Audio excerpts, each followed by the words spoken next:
स्वागत है आपका फ्यूचर ब्राइट के एक और वीडियो में। पिछले वीडियो में हम हिंदी गद्य साहित्य से संबंधित कुछ महत्वपूर्ण प्रश्नों के बारे में अवलोकन किए थे।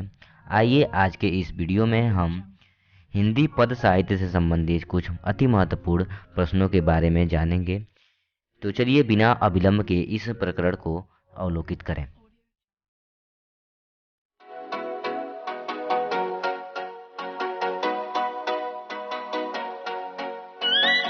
पद साहित्य के आधार पर पूछे जाने वाले प्रश्नों में आज का हमारा पहला प्रश्न है कि जो सभी युगों का समय काल क्या था।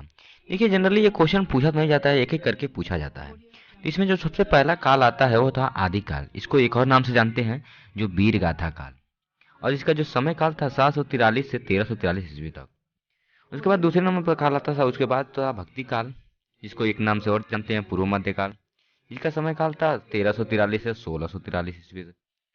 उसके बाद तीसरा काल था रीति काल, जिसे एक और नाम से जानते हैं उत्तर मध्य काल। इसका जो समय काल था 1643 से 1843 ईस्वी तक। और अंतिम काल था आधुनिक काल, जो अभी तक चल रहा है 1843 ईस्वी से अब तक इसका समय काल है। कभी कभी विद्यार्थियों को कंफ्यूज हो जाता है कि पूर्व मध्य काल और उत्तर मध्य काल में।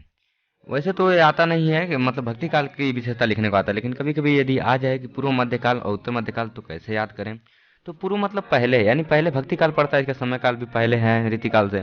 और उत्तर मतलब बाद बाद का मध्य काल। तो यानी जो रीति काल है वो मतलब बाद का है, यानी उत्तर मतलब बाद, भक्ति काल मतलब पूर्व का मध्य काल। इसके बाद बढ़ते हैं अगले क्वेश्चन की तरफ। अगला क्वेश्चन है रीति मुक्त काव्य धारा के कवियों का नाम लिखते हुए उनकी एक रचना लिखिए। तो इसमें बहुत से कवि हुए, जिसमें से प्रमुख कवि भूषण थे, उनकी रचना थी शिवा बामनी। और दूसरे जो कवि थे वो गोरेलाल, जिनकी रचना थी छत्र प्रकाश। उसके बाद बढ़ते हैं अगले तीसरे क्वेश्चन की तरफ। रीतिबद्ध कवियों में से किन्हीं दो कवियों के नाम लिखिए। तो रीतिबद्ध कवियों में जो प्रमुख कवि थे केशवदास थे, जिन्होंने जितनी भी अपनी रचनाएं की वह राम को आराध्य मानकर किया। तो इनकी प्रमुख रचना थी कवि प्रिया और रसिक प्रिया। इसके अतिरिक्त एक और भी रचना है जिसका नाम रामचंद्रिका है। उसके बाद आते हैं मतीराम, जिनकी एकमात्र रचना मतीराम सतसई थी, जिसमें बहुत से दोहे का संकलन है। उसके बाद आता है चौथा क्वेश्चन, रीतिकाल के प्रमुख विशेषताओं या प्रवृत्तियां का प्रकाश डालिए। यहाँ पर प्रवृत्तियां और विशेषताएं दोनों एक ही है, इसमें आप कंफ्यूज ना होइए। उसके बाद रीतिकाल की प्रमुख प्रवृत्तियां निम्नलिखित हैं। तो इसका पहली जो विशेषताएं हैं इसमें इसमें क्या होता था, रीतिकाल में श्रृंगार रस की प्रधानता होती थी और आश्रयदाताओं की प्रशंसा। यानी जो कवि जिस राजा के आश्रय में रहते थे वो उनका गुणगान करते थे और उस गुणगान के आधार पर ही काव्य रचनाएं होती थीं। उसके बाद अगला पांचवा क्वेश्चन आता है कि द्विवेदी युग की कविता का विशेषताओं का उल्लेख कीजिए। तो द्विवेदी युग की कविता के बहुत सी विशेषताएं हैं, जिसमें प्रमुख विशेषताएं थीं कि देशभक्ति और राष्ट्रीयता के भावना से जो ओतप्रोत निरूपण, यानी इसमें जो जो काव्य रचना होती थी वो देशभक्ति और राष्ट्रीयता के भावना से ओतप्रोत होती थी। और इसमें मानवतावादी विचारधाराओं का भी समावेश देखने को मिलता था।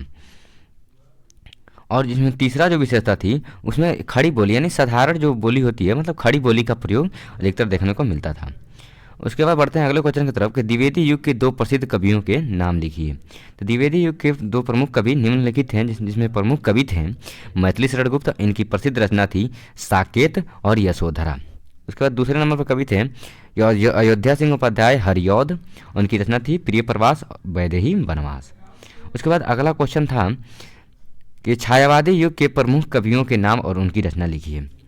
छायावादी युग के जो प्रमुख कवि थे उसमें आते हैं जयशंकर प्रसाद, कामायनी उनकी रचना थी और आंसू। उसके बाद महादेवी वर्मा, जिनकी रचना थी यामा दीप शिखा। उसके बाद आते हैं सुमित्रा नंदन पंत, जिनकी रचना थी लोकायतन। कभी कभी प्रश्न ये भी पूछ देता है कि छायावादी युग के आधार स्तंभ। तो छायावादी युग के चार आधार स्तंभ थे, जिसमें पहला जयशंकर प्रसाद, दूसरा महादेवी वर्मा, तीसरा सुमित्रा नंदन पंत और चौथा निराला, जिसका मैंने उल्लेख नहीं किया है। तो चौथा थे सूर्यकांत त्रिपाठी निराला। उसके बाद बढ़ते हैं अगले क्वेश्चन की तरफ। अगला क्वेश्चन है छायावादी युग की दो विशेषताएं लिखिए या प्रवृत्तियां। तो विशेषताएं और प्रवृत्तियां दोनों एक ही हैं। तो इसकी दो प्रमुख विशेषताएं निम्नलिखित हैं। पहला प्रेम सौंदर्य का चित्रण, यानी इसमें जो रचनाएं होती थी इसमें प्रेम सौंदर्य का चित्रण देखने को मिलता था। और दूसरा विशेषता है कि इसमें रहस्यवादी भावना का समावेश देखने को मिलता था। तीसरी, इसमें प्रकृति का मतलब प्रकृति का मानवीकरण देखने को मिलता था। इसमें प्रकृति के सौंदर्य का वर्णन देखने को मिलता था। उसके बाद बढ़ते हैं अगले क्वेश्चन की तरफ। तो अगला क्वेश्चन है तारसप्तक के संपादन का नाम लिखिए, संपादक किसने किया और संपादन कब हुआ। तो तारसप्तक का जो संपादन था 1943 ईस्वी में सच्चिदानंद हीरानंद वात्स्यायन अज्ञे के द्वारा संपन्न हुआ। उसके बाद अगला क्वेश्चन 10वें तक क्वेश्चन की तरफ बढ़ते हैं। 10वां क्वेश्चन है प्रयोगवादी धारा के 2 कवियों और उनकी एक एक रचना का उल्लेख कीजिए। तो प्रयोगवादी धारा में बहुत से कवि हुए जिनमें प्रमुख कवि थे सच्चिदानंद हीरानंद वात्स्यायन अज्ञे और उनकी जो प्रमुख रचना थी आंगन के पार द्वार। उसके बाद दूसरे कवि थे धर्मवीर भारती जिनकी रचना थी कनुप्रिया। और कभी कभी केशव दास की एक रचना थी कविप्रिया और कनुप्रिया में विद्यार्थी कन्फ्यूज हो जाते हैं। तो आप लोगों को यह ध्यान रखना होगा कि जो कनुप्रिया है वो धर्मवीर भारती की रचना है और जो कविप्रिया है वह केशव दास की रचना है।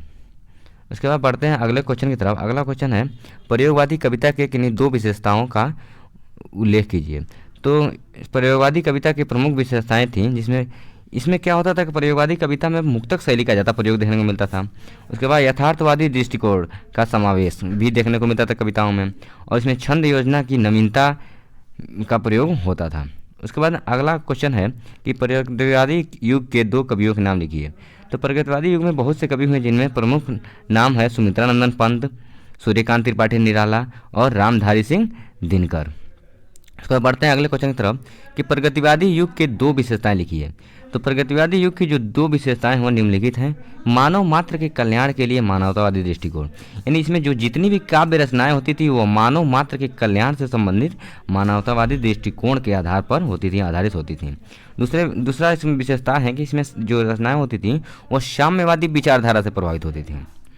उसके बाद 14वां क्वेश्चन है हमारा कि नई कविता का युग का आरंभ कब हुआ। तो नई कविता का जो युग का आरंभ वर्ष था वो 1943 था और इसका जो आरंभ था वह तारसप्तक के संपादन से हुआ था और इस कविता का युग का जो आरंभ था वह अज्ञे के द्वारा हुआ था।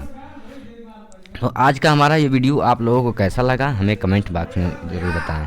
यदि अपने करियर से संबंधित और भी ऐसे ही वीडियो देखना चाहते हैं तो हमारे चैनल को सब्सक्राइब जरूर करें और बेल आइकन को दबाना ना भूलें।